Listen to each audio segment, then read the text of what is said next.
Hello everyone, कैसे हैं आप सब लोग। सिविल सर्विसेज एग्जामिनेशन की प्रिपरेशन अगर आप इंग्लिश मीडियम में करना चाहते हैं then you are at the right place. Change the medium for UPSC is the name of the channel. You can subscribe this channel and you can share this channel among all the Hindi medium aspirants so that उनके अंदर जो भी Hindi medium के students हैं वो अगर English medium में अपने मीडियम को चेंज करना चाहते हैं, ठीक है ना, जो कि बहुत सारे हिंदी मीडियम स्टूडेंट्स हैं जो कि अपने मीडियम को चेंज करना चाहते हैं जिससे कि सिविल सर्विस एग्जामिनेशन में, आईएएस में या स्टेट सिविल सर्विस एग्जामिनेशन में उनके सिलेक्शन के रेशियो को इंप्रूव किया जा सके, ठीक है ना। तो यहाँ पर हम लोग इतने सारे जो भी वीडियोस हमने इससे पहले डिस्कस किए हैं उनमें हमने एनसीईआरटी से स्टार्ट किया। 6th क्लास की एनसीईआरटी, इसका नाम है आवर पास्ट, जिसको हिंदी में कहते हैं हमारे अतीत। ये उसका सेकंड चैप्टर है। We have already completed the first chapter, complete किया जा चुका है। जिसको भी पढ़ना है वो पीछे की वीडियोस को चेकआउट कर सकते हैं। ये हमारा सेकंड चैप्टर है और उसका फर्स्ट पैराग्राफ है, ठीक है ना। तो हम इसको स्टार्ट करेंगे। तो सबसे पहले मैं आपको इसको रीडिंग करके बताऊंगा, इसका उच्चारण कैसे करते हैं, प्रोनाउंसिएशन वगैरह कैसे करते हैं वो मैं आपको बताऊंगा, ठीक है ना। उसके बाद जो इसके इंपॉर्टेंट वर्ड मीनिंग्स हैं जिसको हम वोकैबुलरी कहते हैं, ठीक है ना। हिंदी में हम शब्दार्थ नहीं बोलेंगे, हम इंग्लिश में वोकैबुलरी बोलेंगे, ठीक है ना, वोकैबुलरी, ठीक है ना। उस इंपॉर्टेंट वर्ड मीनिंग्स को देखेंगे। इंपॉर्टेंट वर्ड मीनिंग्स को देखने के बाद जो भी इसमें नेसेसरी ग्रामर होगी, ठीक है ना। वैसे कि इस पर्टिकुलर पैराग्राफ में कोई ज्यादा खास ग्रामर नहीं है तो आपको चिंता करने की कोई आवश्यकता नहीं है। आप ये देखेंगे कि बिना ग्रामर के, जैसे बताया था कि बहुत ज्यादा ग्रामर आनी चाहिए, सारे रूल्स आने चाहिए, उसके बगैर भी जितना जरूरी ग्रामर है एक साथ में भी थोड़ी थोड़ी चीजों को लेकर के साथ में चला जा सकता है और समझा भी जा सकता है, ठीक है ना। जिससे कि आप एनसीईआरटी पढ़ें जो कि civil service examination must read है, सबको रिकमेंडेड है, हर इंसान पढ़ता है, ठीक है ना। तो आपको ये पढ़ना है। उसके बाद जो है, उसके बाद इसको हिंदी में ट्रांसलेट करके यहां पर देखेंगे कि किस तरीके से एक जो हिंदी मीडियम का एस्पिरेंट है, जो हिंदी मीडियम का स्टूडेंट है जिसने कभी नहीं किया, वो कैसे इसको ट्रांसलेट कर सकता है सिर्फ सेंस को डेवलप करके, ठीक है ना। किस तरीके से करेंगे, ठीक है ना। ज्यादातर हमारा फोकस रूल पे नहीं रहेगा, आपकी मेंटल फैकल्टी को डेवलप करने में रहेगा कि आप कैसे सक्षम हो पाए, ठीक है ना। और उसके बाद एट द एंड हम इंग्लिश स्पीकिंग की भी प्रैक्टिस करेंगे इस पर्टिकुलर पैराग्राफ में। जो भी हम लर्न करेंगे, जो भी हम सीखेंगे उसके आधार पर, ठीक है ना। तो चलिए सबसे पहले स्टार्ट करते हैं। जो इस चैप्टर का नाम है on the trail of the earliest people, ठीक है ना। अब यहां पर कोई ग्रामर वगैरह मत सोचिए, आप कुछ नहीं है ग्रामर, ठीक है ना। अब आप समझिए कि जो ये लिखा हुआ है, अब जैसे क्या है, ट्रेल, ट्रेल जो लिखा है ना, ट्रेल, ट्रेल का मतलब क्या होता है, निशान भी होता है, ठीक है ना। ट्रेल मतलब पीछे भी होता है, ठीक है ना। अब यहां पे हमें देखना है, इसीलिए इंडिविजुअल किसी वर्ड को आपको याद नहीं करना है। उसको याद करने से कोई फायदा नहीं होने वाला, क्योंकि आपने वर्ड याद कर लिया, फिर आप उसकी मीनिंग को कहां यूज करोगे। अब यहां आपको ऑलरेडी वर्ड मिला, अब इसका मीनिंग इस पर्टिकुलर सेंटेंस में क्या है वो अगर आप समझ गए तो आप इस वर्ड के कई तरीके से मीनिंग को यूज कर सकते हो, ठीक है ना। तो इस तरीके से सीखना, यही जो चीजें आपने लर्न किए अब उसको अनलर्न करना है, ठीक है ना। आप समझ लीजिए आपका एडमिशन 6th क्लास से आज एक इंग्लिश मीडियम के स्कूल में हो गया जिसमें सिविल सर्विसेज की प्रिपरेशन करवाई जाती है। तो आप हिंदी मीडियम के तो आप इजीली स्विच कर सकते हैं, इतना कठिन नहीं है, ठीक है ना। सो अब इसके मीनिंग समझते हैं कि चैप्टर का जो ये हमारा शीर्षक है इसका मतलब क्या होता है, ठीक है ना। On the trail of the earliest people, earliest people मतलब जो सबसे पहले जो लोग हुए, ठीक है ना। आदि मानव मान लीजिए, या बहुत बहुत पहले जो लोग मतलब एक पैर से, दो पैर से, चार पैर से चलते थे, किस तरीके के थे, कैसे थे। तो अर्लीस्ट पीपल मतलब सबसे पहले लोग, on the trail of the earliest people. तो अब ये चैप्टर जो है वो हमें ये बता रहा है कि इस पर्टिकुलर चैप्टर में वी विल बी डिस्कसिंग, मतलब हम इस चैप्टर में चर्चा करेंगे, देखेंगे कि जो ये है पता, यहां पर इसका मतलब होगा पता। पता मतलब क्या होता है, गुफाएं जो होती थी ना, केव्स जिसको बोलते हैं इंग्लिश में, केव्स। कि सबसे पहले जो व्यक्ति हुए, जो सबसे पहले जो आदमी हुए, जो मनुष्य हुए, कहां रहे, वो पता क्या था उनका। अब देखिए, अब इसका कोई एक सेंटेंस, एक लाइन में नहीं ये इसका हो गया, ऐसा मीनिंग नहीं है।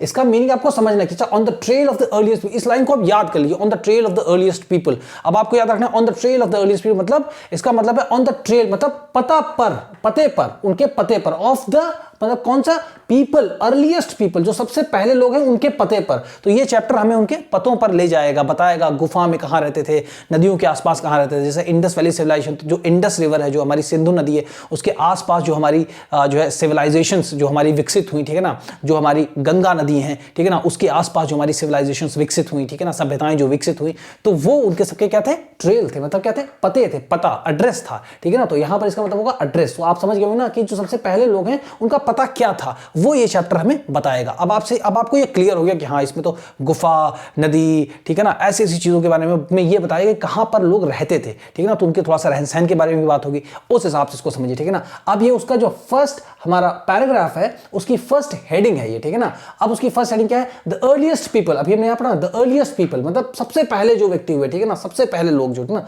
The earliest people. फिर why were they on the move. अब मूव का मतलब क्या होता है, मूवमेंट। जैसे ये मार्क के मैंने रखा, अब ये मूव कर रहा है अपने आप, सपोज करिए इसमें स्प्रिंग लगी हुई है या कुछ इसमें लगी हुई मोटर लगी हुई है, जैसे यहां से यहां तक ये ऐसे मूव कर रहा है, ठीक है ना। तो जब ये मूव कर रहा है मतलब क्या है, मूव कर रहा है मतलब मूवमेंट, ठीक है ना, मूवमेंट हो रही, मतलब एक जगह से दूसरी जगह खिसक रहा है, जगह बदल रहा है अपनी। तो यहां पर क्या है, why were they on the move, why मतलब क्यों, दे मतलब वे, ऑन द मूव मतलब हमेशा एक जगह से दूसरी जगह क्यों विचरण करते रहते थे। अभी यहां रह रहे हैं, फिर कुछ समय बाद यहां, तो क्यों, जैसे मान लीजिए यहां नदी के किनारे रह रहे हैं, ठीक है ना, बहुत पुराने साल, मतलब यहां पे क्या है 2 मिलियन ईयर्स एगो, मतलब 20 लाख साल पहले की बात है। तो मान लीजिए कुछ भी नहीं है, छत नहीं है, कुछ नहीं पता है, तो क्या है रिवर के अगल बगल लगे कि यहां पे पानी पीने को मिलेगा, ठीक है ना। तो क्या हुआ, अचानक से फ्लड आ गई, बाढ़ आ गई, तो क्या हुआ, उस जगह को छोड़ के कहीं और चले गए वो, ठीक है ना। तो इसी तरह से एक जगह से दूसरी जगह आवागमन करना, विचरण करना, ये इसका मतलब कि why were they on the move, वो क्यों एक जगह से दूसरी जगह आते जाते रहते थे, ये इसका मतलब है, ठीक है ना। अब उसके बारे में आपको बताया जाएगा। तो अब इसको सबसे पहले एक बार रीड करेंगे, ठीक है ना। चलिए मैं स्टार्ट करता हूं, ठीक है। वी नो अबाउट पीपल, आपको देखना है कि हाउ एम आई रीडिंग, मैं कैसे पढ़ रहा हूं, आपको इमिटेट करना है, सीधे नकल करना है, ठीक है ना। कुछ सेंटेंस कुछ वर्ड्स को एक साथ में पढ़ना है, ठीक है ना, कहां पर छू के निकल जाना है, कहां पे थोड़ा ज्यादा इंप्रेस करना है, ऐसे पढ़ाया था, ठीक है ना। जितना सही पढ़ेंगे, जितना सही उच्चारण करेंगे, प्रोनाउंसिएशन जितना सही रहेगा, जो सही ट्रिक से आप रीडिंग करेंगे, उसी से आपकी अंडरस्टैंडिंग उतनी अच्छी, बहुत अच्छी डेवलप होगी, ठीक है ना। आपको समझ में आने लगी चीज, अच्छा यहां से आता ये पढ़ा, उसका ये मतलब है, इस तरीके से अंडरस्टैंडिंग आपकी डेवलप हो जाएगी, राइट। चलिए, we know about people who lived in the subcontinent as early as 2 million years ago. Today, we describe them as hunter-gatherers. The name comes from the way in which they got their food. Generally, they hunted wild animals, caught fish and birds, gathered fruits, roots, nuts, seeds, leaves, stalk, and eggs. The immense variety, इसको variety नहीं पढ़ेंगे, variety.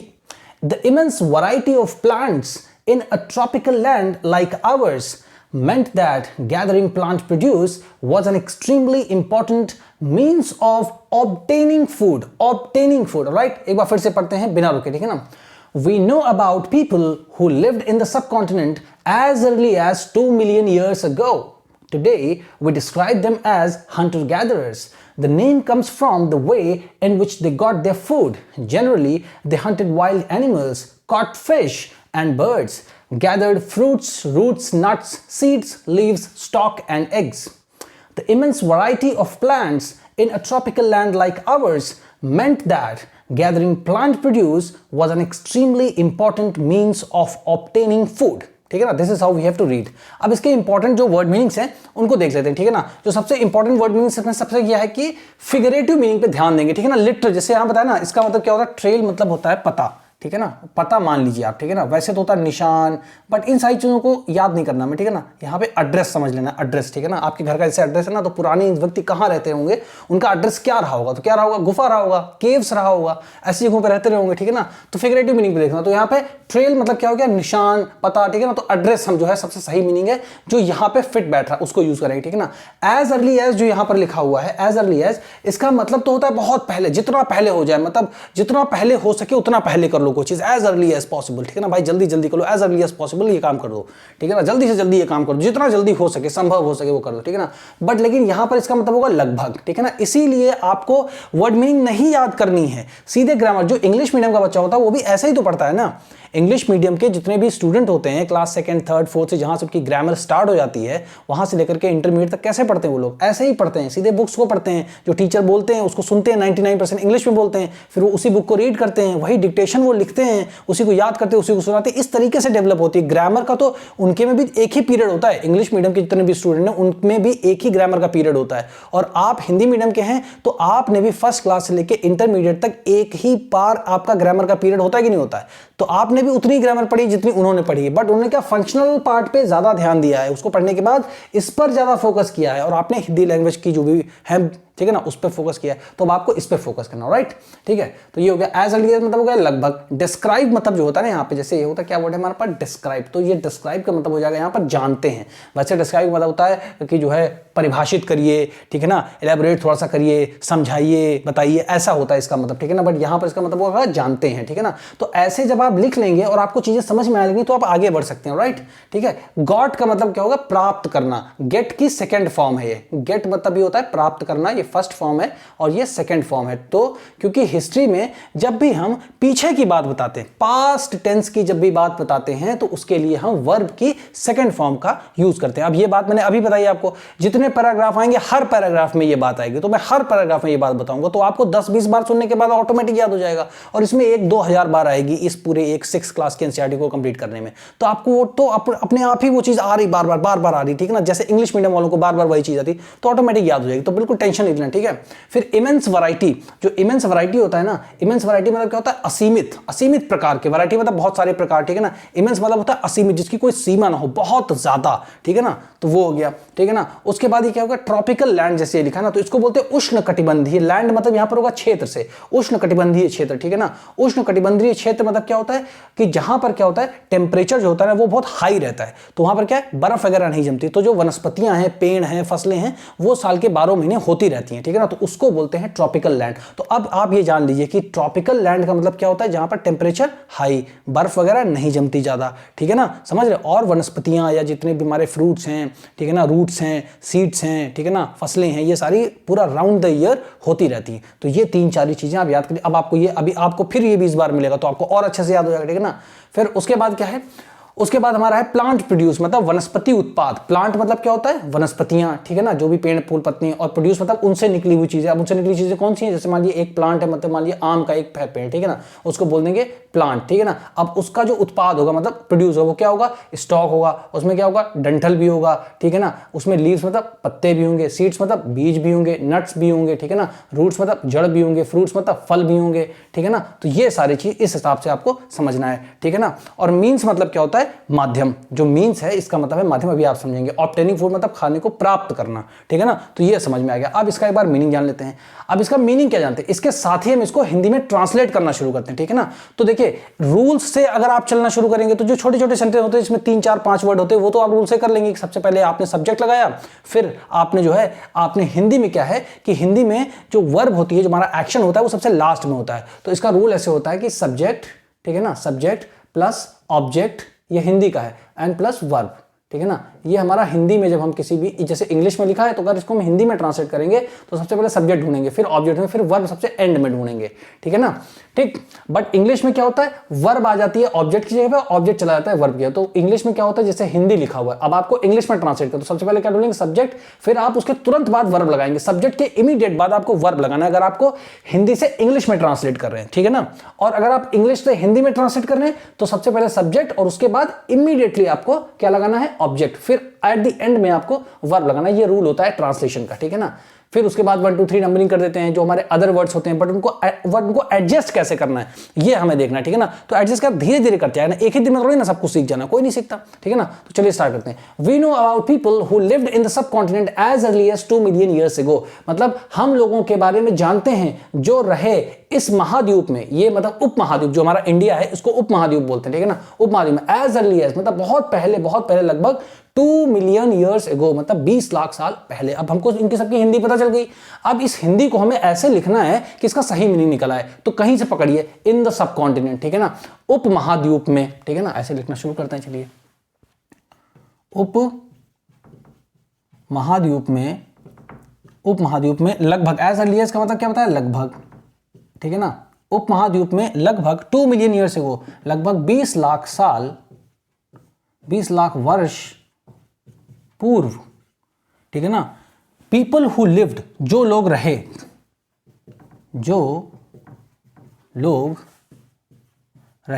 We know about, ठीक है ना, हम उनके बारे में जानते हैं, जो लोग रहे हम उनके बारे में जानते हैं, ठीक है। तो अब देखिए, इसका सही लगभग अर्थ आ गया नहीं, अगर आप इसको कहीं लिख देंगे उत्तर के रूप में, आंसर के रूप में, तो कोई नहीं काटेगा, ठीक है ना। उप महाद्वीप में लगभग 20 लाख वर्ष पूर्व जो लोग रहे, हम उनके बारे में जानते हैं, ठीक है, ये हो गया। Today we describe them as hunter gatherers, आज हम उन्हें हंटर गैदरर के रूप में जानते हैं, या हंटर गैदरर के जैसे जानते हैं। तो उसमें बस एक मतलब ये ना हू बहू आपको नहीं करना है, यही तो गलती कर देते हैं, यही तो फंस जाते हैं। आपको मतलब निकल के आना चाहिए बस, ठीक है ना। So today we describe them as hunter gatherers. आज हम उन्हें खाद्य संग्राहक, इसका मतलब बोलते हैं खाद्य संग्राहक, मतलब जो लोग खाने को, जो मतलब लोग शिकार करते थे फिर उसको इकट्ठा करते थे, ठीक है ना, तो उनको बोलते थे खाद्य संग्राहक, मतलब खाने की सामग्री को इकट्ठा करना, ठीक है ना, हंटर गैदरर्स, तो खाद्य संग्राहक। So today we describe them as hunter gatherers. आज हम उन्हें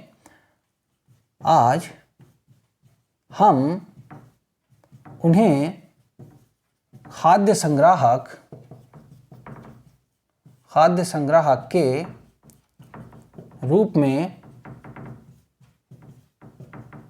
जानते हैं, ठीक है ना। The name comes from the way in which they got their food, ठीक है ना, नाम आता है से, ठीक है ना, नाम आता है से उनके तरीके से, जिसमें इन विच मतलब जिसमें वे प्राप्त करते थे उनका खाना, ठीक है ना, देयर मतलब उनका, ठीक है। अब ये हमें पता चल गया। अब ये जो उल्टा सीधा हमें मालूम चला है, इसको सही तरीके में रख देना है, ठीक है ना। अब हमको क्या सबसे पहले होना है, जो नाम आता है from way in which they got their food. अब इसको कैसे लिखे, एक सोचिए, जैसे किसी इंसान को ना आता हो तो कहां से, कहीं ना कहीं से पकड़िए जहां से आपको लगता है सही है, ठीक है ना। अब तो आप खुद ही सोचिए, जैसे मान लीजिए कि मुझे नहीं आता, अब मैं क्या करूं, क्या लिखूं पहले, ठीक है ना। इतना तो हमने लिख लिया, अब क्या लिखना है, ये नाम, अब हमें यहां लिखना है कि नाम आता है उनके खाना प्राप्त करने के तरीके से, तो यह नाम उनके खाना प्राप्त करने के तरीके से आता है, ठीक है ना। कौन सा नाम, खाद्य संग्राहक, जो खाद्य संग्राहक एक उनको एक नाम दिया गया है ना, तो यह नाम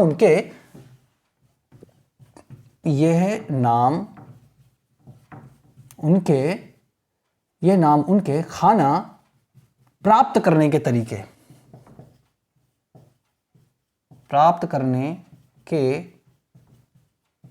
तरीके से आता है, ठीक है, ये हो गया। अब क्या है, generally they hunted wild animals, caught fish and birds, ठीक है ना, gathered fruits, roots, nuts, seeds, leaves, stalk and eggs. ये पूरा एक सेंटेंस हो गया यहां से लेकर यहां तक। अब सबसे पहले क्या है, generally they hunted wild animals, ये हो गया, ठीक है ना। अब देखिए जो हंटेड है ना, यहाँ पे ये जैसे ही ये सब्जेक्ट आया, ठीक है ना, यहां तो कॉमा लगा है, ये तो ऐसे लिख दिया था सब्जेक्ट, ठीक है ना, कि आमतौर पर वे हो गया यहां पर क्या, सब्जेक्ट। अब ये हो गया वर्ब, हंटेड क्या हो गया, वर्ब, ठीक है ना, तो ये इंग्लिश में लिखा है, ठीक है ना। उसके बाद क्या, वाइल्ड एनिमल, ये हो गए ऑब्जेक्ट, मतलब किसको किया, किसके ऊपर शिकार किया गया, जंगलों के, जंगली जो हमारे जानवर है उनके ऊपर शिकार किया गया, तो ये हो गए ऑब्जेक्ट, ठीक है ना। और किसने किया, उन लोगों ने किन्होंने, हंटर गैदरर्स ने, ठीक है ना, तो दे मतलब हंटर गैदरर्स ने जंगली जानवरों के ऊपर शिकार किया, तो यहां पर अब ये जो हंटेड है ना, ये यहां पर क्या सब्जेक्ट आएगा, ठीक है ना। अब देखिए आमतौर पर वे जंगली जानवरों का शिकार किया, ठीक है ना। अब ऐसे कैसे लिखते हैं, देखिए एक्सक्यूज मी, आमतौर पर या सामान्यतः, ठीक है ना, कुछ भी लिख सकते हैं, आमतौर पर उन्होंने, ठीक है ना। अब यहां दे का मतलब वे नहीं होगा, दे का मतलब उन्होंने होगा, ठीक है ना, इसीलिए पहले से आपको कोई वर्ड याद नहीं करना है ना। आमतौर पर उन्होंने जंगली जानवर, अब ये ऑब्जेक्ट आ गया, ठीक है ना, यहां है, ये देखिए क्या सब्जेक्ट है, ये क्या है, जंगली जानवर, क्या है, ऑब्जेक्ट है, जंगली जानवर, ये ऑब्जेक्ट है। अब शिकार किया, ये हो जाएगा वर्ब, ठीक है ना। तो आमतौर पर उन्होंने जंगली जानवरों का शिकार किया, ठीक है ना। अब यहां पे कॉमा लगा देंगे, जंगली जानवर, फिर क्या है, generally they hunted wild animals, caught fish and birds. Caught मतलब क्या होता है, पकड़ना, ठीक है ना, ये सेकेंड फॉर्म है किसकी, कैच की, CATCH, कैच मतलब पकड़ना, कॉट मतलब भी पकड़ना, बट क्या है, पास्ट टेंस में पकड़ना, मतलब पीछे पकड़ना, ठीक है ना। तो अब क्या है, फिश एंड बर्ड्स, ठीक है ना। और अब और नहीं लगा, हम पांच लिख देते हैं कि मछलियां एवं पक्षी पकड़े, ठीक है। Then gathered fruits, roots, nuts, seeds, leaves, stalk. अब ये गैदर्ड है ना, तो ये क्या है, वर्ब, मतलब इकट्ठा करना, ये एक वर्ब है, ठीक है ना। तो इसको क्या सबसे एंड में लिखें, क्योंकि हिंदी में वर्ब सबसे लास्ट में आती है, ठीक है ना। फिर कॉमा लगाया, फिर अब उसके बाद क्या लिखेंगे, फ्रूट्स मतलब फल, है ना, रूट मतलब जड़ें, ठीक है ना। फिर क्या है, नट्स, ठीक है ना, नट्स जैसे हमारे आलमंड वगैरह हो गए, उनको नट्स बोलते हैं, ठीक है ना। सीड्स मतलब बीज, ठीक है ना। बीज के बाद क्या, लीव्स मतलब पत्तियां, है ना, पत्तियां। स्टॉक मतलब डंठल, ठीक है ना। एंड एग्स, और अंडे एकत्रित किए,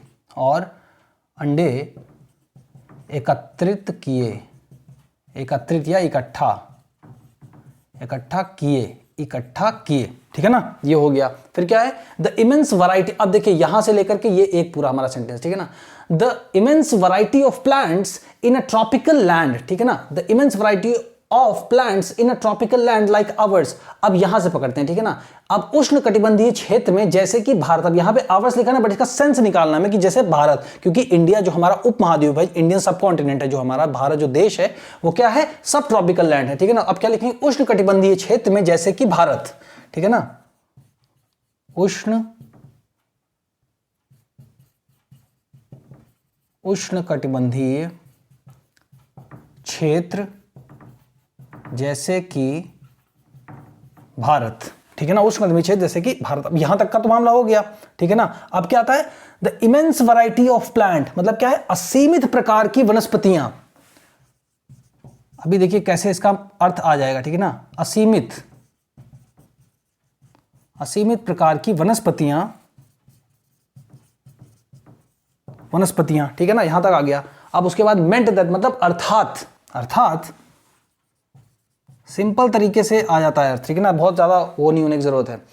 वनस्पतियां अर्थात दैट गैदरिंग प्लांट प्रोड्यूस, ठीक है ना, मतलब गैदरिंग प्लांट प्रोड्यूस, मतलब प्लांट मतलब क्या होता है, वनस्पति उत्पाद को इकट्ठा करना, अर्थात वनस्पति उत्पाद को इकट्ठा करना मीन्स ऑफ ऑब्टेनिंग फूड, ठीक है ना, खाना प्राप्त करने का इकट्ठा करना, खाना प्राप्त करने का was an extremely important means, ठीक है ना, एक अत्यंत महत्वपूर्ण, एक्सट्रीमली मतलब बहुत ज्यादा, अत्यंत है ना, करने का,